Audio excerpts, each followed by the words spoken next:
చెప్పాలి తో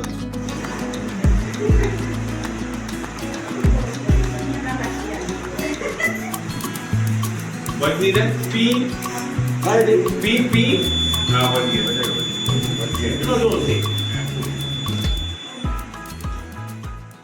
दिया है क्या आप कहना चाहेंगे? आज सबसे पहले तो मैं बस्तर के मतदाता भाई बहनों को ऐसे लोगों को बस्तर से मतदाता भाई लोगों को बोलता हूँ कि ज़्यादा से ज़्यादा वोट डालें और मैं बस्तर का आवाज़ दिल्ली में पहुँचा सके।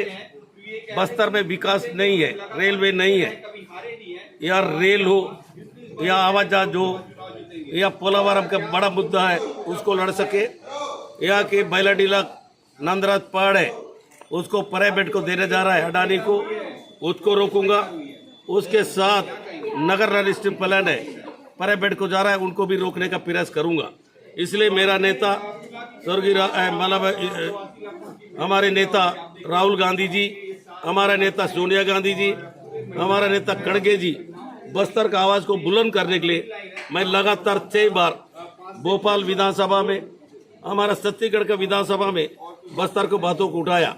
उस बात इस समय जो बस्तर का आवाज़ एक नागारास में पैदा हुआ, एक गरीब आदमी तेंदुपत्ता तोड़ा हूँ, मैं गोदी खोदा हूँ, ताड़ी काटा हूँ, मुर्गा लड़ाई किया और बैला धंधा किया हूँ।